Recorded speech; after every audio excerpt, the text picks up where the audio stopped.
welcome back. This is our second movie review. Yes. I haven't uploaded the first one yet, so I have no idea how it actually went. Exactly.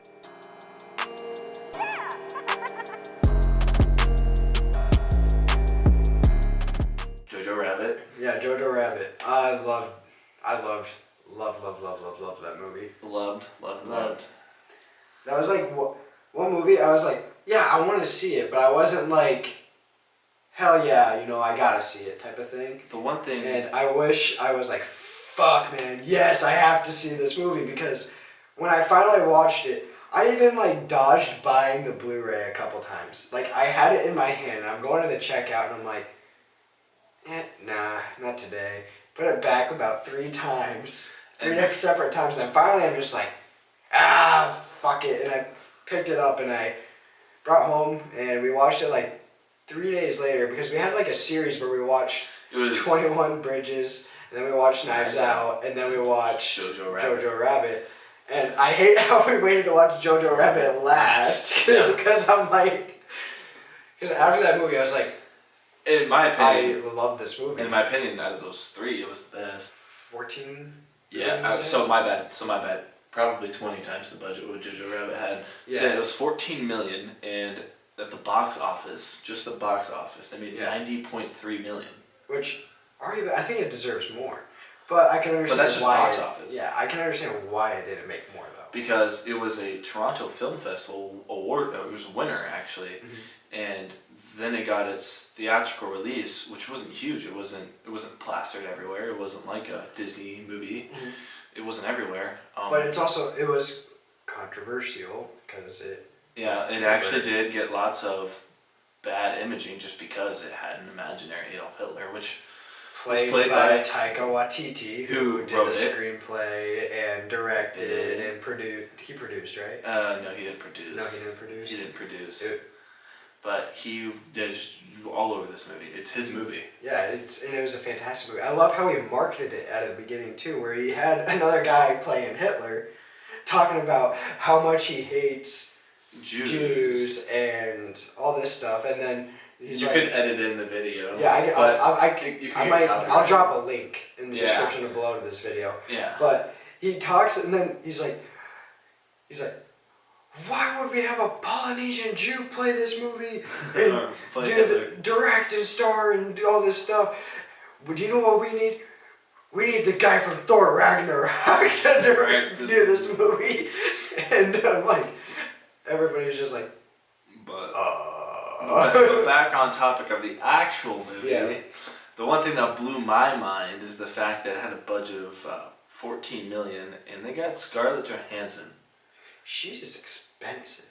Yeah, granted, she was the biggest star in that movie though. By far, but there wasn't really many others that were like you can pick out exactly who they are just because they were in a Marvel movie, I guess. But for me, it was Sam Rockwell. But we'll get into that a little bit later. Yeah, Sam Rockwell was.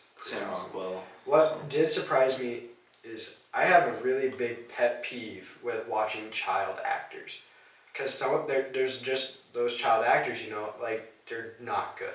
Yeah, a lot of them just play children because they're children of children, and they just can play children easily. Yeah, but to play children well, being a child, and to be able to make it feel like an actual natural thing is difficult, especially in a subject of this movie where you're asking I don't know how old that kid was. I don't even know how old he is. He's like, no, I don't want to say he was any older than 12.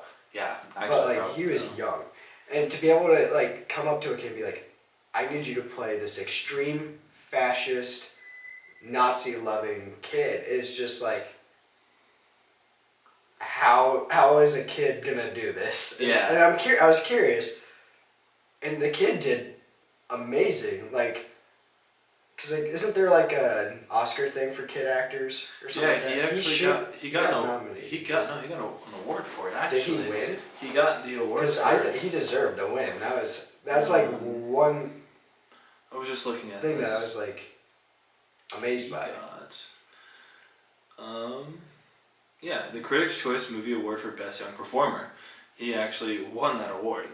Yeah, he deserved it. He was phenomenal. The movie overall is just fantastic. And then I don't know who played the girl, but the girl was just every time she was on the screen, I was not because I thought she was attractive. She was attractive, but she was just captivating. Like she played her role in a way to where like every time she was on screen, you were just like, I'm genuinely I love this character.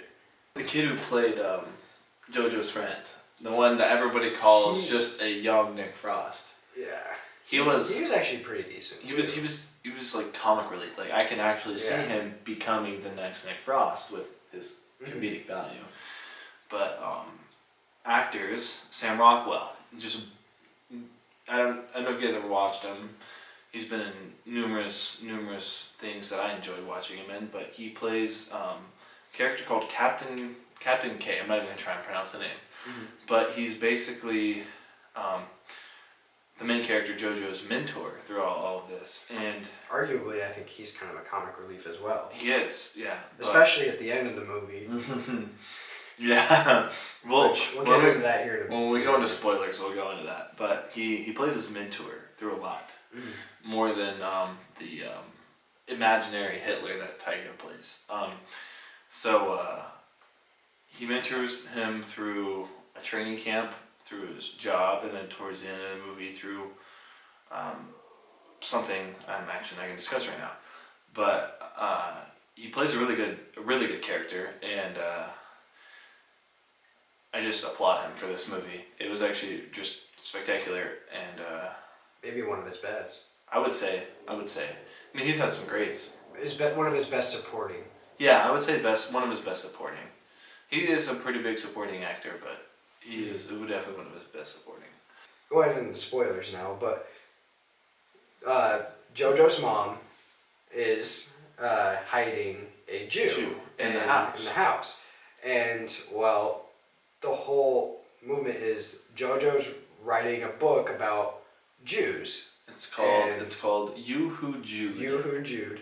And it's basically him coming to the fact that not only is he starting to not hate Jews and not be a frickin' Nazi, is he's falling in love with the Jew. Exactly, actually. And like, there's literally a point where it's like he asks his mom, I think, like what it's like to love somebody or something like that. And she's like, it's butterflies, and then there's a scene where it literally shows butterflies in his stomach. And it's just it's a really heartwarming and loving movie. And yeah, and more spoilers now. The moment where he really truly, I feel like when he really truly lets go of the Nazi party is when they hang his mom. Yes. For hiding Jews. They find out that she's actually working with people who are hiding Jews and working against the Nazi party, and they hang her. It doesn't show the hanging. It doesn't show her face. The entire movie, it plays on these like red and white shoes she has. The entire movie. And I noticed it early on in the movie. I'm like, I never caught it. I caught it early on. So I saw this movie in theaters twice. I watched it again before I watched it here, and then I watched it with you here. So I've seen this movie 4 times. I've seen this movie once, and I should watch it again. I should. But when I saw it in theaters the first time, I caught them very early. Like, these shoes have some importance. And sure enough, so he's walking through the town center, and after he's done shopping, and he kind of just walks up towards where they hang everybody, and he kind of backs the shoes and looks up. Backs into the hanging bodies, and he looks up and he sees it's his mom. Yeah. But all you see are the shoes. And so he spends like the entire day, I want to say, there. And I think at that moment in the movie, it is pretty late in the movie, that's when he kind of like actually gets rid of the Nazi party. Yeah. As far as spoilers go, I don't want to go into a whole lot of spoilers because there's a lot of spoilers that we can talk about. And this review could go on for a long time just talking about all these spoilers. So there's not really much spoilers I actually want to talk about. It's more, this is the type of thing where like I just feel like people should go see this movie. There's one thing we didn't even talk about, and it's like the whole basis of why this movie was controversial was Taika actually as Hitler. Okay, so it's still going. We're still going for a second, but I still stand 9.8. I still stand with my 9.3. Taika as Hitler. Not Hitler. It's Jojo's imaginary friend. So like what he perceives as Hitler. As the Führer. Like how he sees the Führer. Yeah. Like, and I think it's like 4 times in the movie he offers him cigarettes. Yeah, he just, throughout the movie, he just keeps offering Jojo cigarettes. He's like, Jojo's like, I am a kid, I don't smoke cigarettes. He's like, stop offering me these damn cigarettes, I'm 10 years old. Yeah. And after that he doesn't offer them, but it's just funny because it's like... It's a reoccurring thing. And then like, after he gets blown up by the grenade, you know, he's getting pushed in by the gurney, and Hitler's just looking at him, smiling, gives him the thumbs up, and you just see Jojo's bloody hand come up, and it's like, all happy and... Yeah, and like, but the moments between the boy and Hitler are actually also really heartwarming. Yeah, so... And that's also kind of a sad part, is like... One final spoiler is like, when he finds out that there is a Jew in his walls, he runs downstairs, and imaginary Hitler comes up, he's like, what should I do? And imaginary Hitler says, burn the house down and blame it on Winston Churchill. So... it was a good movie. Yeah, and it genuinely, like, just because of that relationship, you don't feel this much, but you do feel a little bit of sense of, like,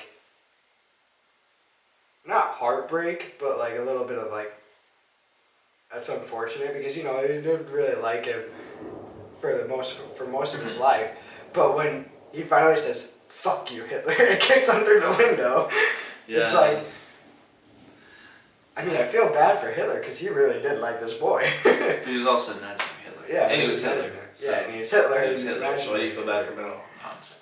But it's just because they built up that relationship to where it was like, it was a genuine friendship, and it was like, it was really nice. But then, you know, you are realizing at the same time, it's like, oh, this guy's a piece of shit.